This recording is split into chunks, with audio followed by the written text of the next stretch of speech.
سخاوت کی بہترین مثال۔ بھائی مجھے تھوڑا سا شہد دے دیں، مجھے شدید ضرورت ہے، میری چھوٹی سی بیٹی بیمار ہے، اس کا علاج شہد سے ممکن ہے۔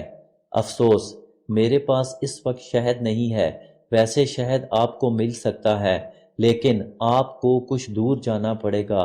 ملک شام میں سے ایک بڑے تاجر کا تجارتی قافلہ آ رہا ہے، وہ تاجر بہت اچھے انسان ہے، مجھے امید ہے وہ آپ کی ضرورت کے لیے شہد ضرور دے دیں گے۔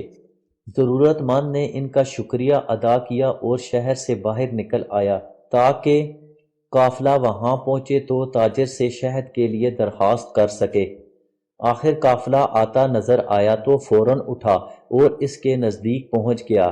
اس قافلے کے امیر کے بارے میں پوچھا۔ لوگوں نے ایک خوبصورت اور بارونق چہرے والے شخص کی طرف اشارہ کیا۔ ان کی خدمت میں حاضر ہوا اور عرض کیا کہ میری چھوٹی سی بیٹی بیمار ہے، اس کے علاج کے لیے مجھے تھوڑا سا شہد چاہیے۔ انہوں نے فوراً اپنے غلام سے فرمایا، جس اونٹ پر شہد کے 2 مٹکے لدے ہیں، ان میں سے ایک مٹکا اس بھائی کو دے دیں۔ غلام نے یہ سن کر کہا، آقا اگر ایک مٹکا اسے دے دیا تو اونٹ پر وزن برابر نہیں رہے گا۔ یہ سن کر انہوں نے فرمایا، تب پھر دونوں مٹکے انہیں دے دیں۔ یہ سن کر غلام گھبرا گیا اور بولا، آقا یہ اتنا وزن کیسے اٹھائے گا؟ اس پر آقا نے کہا، تو پھر اونٹ بھی اسے دے دو۔ غلام فوراً دوڑا اور وہ اونٹ مٹکوں کے ساتھ اس کے حوالے کر دیا۔ وہ ضرورت مند ان کا شکریہ ادا کر کے اونٹ کی رسی تھام کر چلا گیا۔ وہ حیران بھی تھا اور دل سے بے تحاشا دعائیں بھی دے رہا تھا۔ وہ سوچ رہا تھا، یہ شخص کس قدر سخی ہے، میں نے اس سے تھوڑا سا شہد مانگا، اس نے مجھے 2 مٹکے دے دیے، مٹکے ہی نہیں، وہ اونٹ بھی دے دیا جس پر مٹکے لدے ہوئے تھے۔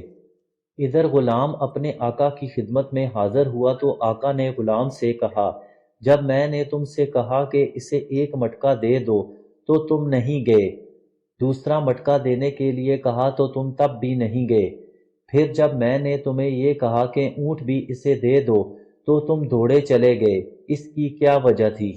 غلام نے جواب دیا، آقا جب میں نے کہا کہ ایک پورا مٹکا دینے سے اونٹ کا وزن برابر نہیں رہے گا تو آپ نے دوسرا مٹکا بھی دینے کا حکم فرمایا۔ جب میں نے یہ کہا کہ دونوں مٹکے کیسے اٹھائے گا تو آپ نے فرمایا اونٹ بھی اسے دے دو۔ اب میں ڈرا کہ اگر میں نے اب بھی کوئی اعتراض کیا تو آپ مجھے اس کے ساتھ جانے کا حکم فرما دیں گے، اس لیے میں نے دوڑ لگا دی۔ اس پر آقا نے کہا، اگر تم اس کے ساتھ چلے جاتے تو اس غلامی سے آزاد ہو جاتے، یہ تو اور اچھا ہوتا۔ جواب میں غلام نے کہا، آقا میں آزادی نہیں چاہتا، اس لیے کہ آپ کو تو مجھ جیسے سینکڑوں غلام مل جائیں گے، لیکن مجھے آپ جیسا آقا نہیں ملے گا۔ میں آپ کی غلامی میں رہنے کو آزادی سے زیادہ پسند کرتا ہوں۔ آپ کو معلوم ہے یہ آقا کون تھے؟ یہ حضرت عثمان غنی رضی اللہ تعالیٰ عنہ تھے۔